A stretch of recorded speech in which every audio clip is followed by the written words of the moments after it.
आज मैंने सोचा एक वीडियो बनाई जाए ऑन डिमांड, उस डिमांड पे जो स्टूडेंट्स लगातार करते आ रहे हैं।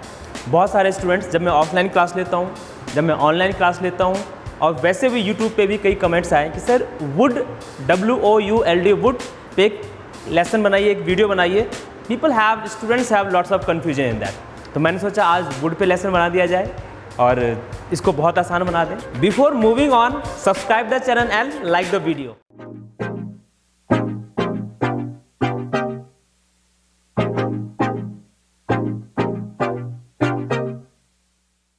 फर्स्ट यूज ऑफ वुड, सबसे पहला इस्तेमाल वुड का हम करेंगे फ्यूचर इन पास्ट। मैंने क्या कहा? Future in past. कंफ्यूज हो गए ना कि पास्ट में फ्यूचर कैसे होता है। अगर मैं आपसे कहूँ मैंने आपको बताया था मैं कल आऊँगा, मैंने आपको बताया था, ये क्या है? ये पास्ट है, और मैं आऊँगा ये फ्यूचर है। अगर दोनों को अलग अलग ट्रांसलेट करें, मैंने आपको बताया था आई इन्फॉर्म्ड यू, मैं आऊँगा, आई विल कम। अलग अलग दोनों बिल्कुल ठीक है, पर जैसे ही दोनों सेंटेंस को आप कंबाइन करोगे और आप बोलोगे मैंने आपको बताया था कि मैं आऊँगा, सेंटेंस बदल जाएगा। और इंग्लिश क्या होगी इसकी? आई टोल्ड यू या I informed you for past. Future के लिए आई विल कम गलत है, यहाँ पे क्या होगा? I would come. मैंने उसे समझाया था कि वो फेल हो जाएगा। अब मैंने उसे समझाया था, ये कब की बात है? पास्ट की बात है। आई मेड हिम अंडरस्टैंड कि वो फेल हो जाएगा, ही वुड फेल।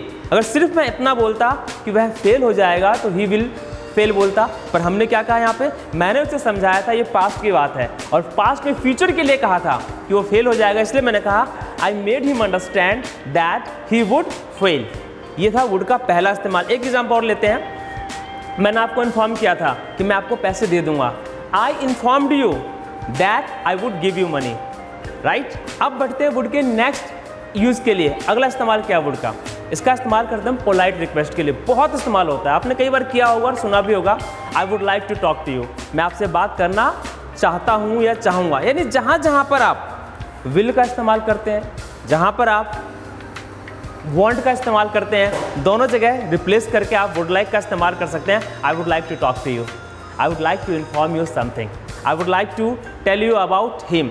ये हम क्या कर रहे हैं यहाँ पर? हम वांट को रिप्लेस कर रहे हैं, उसका पोलाइट वर्जन है। तो जहाँ भी आप प्यार से बात करना चाहें, जहाँ पे आप पोलाइटनेस के साथ बात करना चाहें, वहाँ पर आप वुड लाइक का इस्तेमाल करेंगे, राइट। यूज नंबर 3, इसका इस्तेमाल करते हैं हम रिग्रेट के लिए। किसी काम के लिए आपको पछतावा हो रहा है, आपने कोई काम कर दिया या किसी और ने भी कर दिया, तब भी आप वुड दैट का इस्तेमाल करते हैं। जैसे मैंने कहा काश मैं वहाँ पे होता, काश मैं हूँ नहीं ना अब, तो काश के लिए क्या इस्तेमाल करें हम लोग? Would that I was there. काश तुम मेरे साथ होते, बहुत मजा आता। फिर काश के लिए क्या कहेंगे हम लोग? Would that you were with me. तो जब भी आपको रिग्रेट के लिए कोई बात बतानी हो, किसी बात के लिए आप रिग्रेट कर रहे हैं, पछता रहे हैं, तो वुड दैट का आप इस्तेमाल करेंगे। नेक्स्ट यानी यूज नंबर 4, अनरियल कंडीशन। बहुत इस्तेमाल होता है और यहाँ पे बहुत सारे स्टूडेंट्स को बहुत कंफ्यूजन होती है। अनरियल कंडीशन मतलब कोई ऐसी कंडीशन जो कि रियल नहीं है। जैसे मैंने कहा अगर मैं प्रधानमंत्री होता, ये रियल कंडीशन तो नहीं है। अगर मैं आपकी जगह होता, मैं आपकी जगह तो नहीं हूं ना, ये भी रियल कंडीशन नहीं है। तो जब भी अनरियल कंडीशन की बात करेंगे हम, तब भी वुड का इस्तेमाल करेंगे। यहाँ पर एक बात जो आपको ध्यान रखना है, एकमात्र सिचुएशन है, एकमात्र सेंटेंस है, एकमात्र पैटर्न है जहाँ पर आई के साथ भी हम वर्ब का इस्तेमाल करते हैं। अगर मैं प्रधानमंत्री होता, if I were a prime minister, मैं हूँ तो नहीं ना, अनरियल कंडीशन है।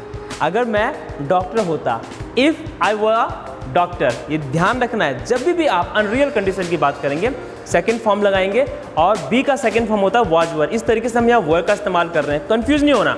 आई के साथ भी वर्ड का इस्तेमाल करेंगे। आगे बढ़ते हैं। If I were a prime minister, I would solve all the problem. क्या किया मैंने? अगर मैं प्राइम मिनिस्टर होता तो मैं सारी प्रॉब्लम्स को सॉल्व कर देता। अगर मैं डॉक्टर होता, if I were a doctor, I would treat free of cost, मैं फ्री में इलाज करता। तो अनरियल कंडीशन के लिए भी हम इस्तेमाल करते हैं किसका? वर्ड का। आगे बढ़ते हैं और यूज नंबर 5 को समझते हैं। जब भी किसी काम को होने की संभावना मोर देन 100% हो, यानी आप ना एश्योर हो कि ये होगा ही होगा, मैं करूँगा ही करूँगा, तो विल के बदले आप वर्ड का इस्तेमाल करते हैं। जैसे मैंने कहा कि मैं नेक्स्ट वीक आपसे मिलूंगा। नॉर्मली आदमी कह सकता है I will meet you next week, no issue no problem. लेकिन अगर मैं बहुत एश्योर हूँ, मैं इस काम को करूँगा ही करूँगा, तो मैं बोलूँगा next week I would meet you. एक बार आप मेरे पास आए, आपने मुझसे कुछ पैसे मांगा, मेरे पास नहीं है, मैंने कहा एक काम करो, रोहित से मिल लो, वो आपकी मदद ज़रूर करेगा। Meet Rohit, he would help you. तो जहाँ जहाँ आप बहुत ज़्यादा एश्योर है किसी काम को होने का, करने का, वहाँ पे आप क्या इस्तेमाल करेंगे? वुड का इस्तेमाल करेंगे। ये बेसिक 5 यूजेस थे वुड के। इसके अलावा और भी कई सारे यूजेस हैं, जैसे मैंने कहा कि वुड रेदर, कंपेयर करने के लिए, है ना। I would take tea rather coffee, भाई कंपेयर कर रहे हैं ना, कॉफ़ी के बदले मैं टी लेना ज़्यादा पसंद करूँगा। ऐसी सिचुएशन में भी हम वुड का इस्तेमाल करते हैं। If you find the video useful, like the video and do subscribe the channel. Be busy, make your life easy.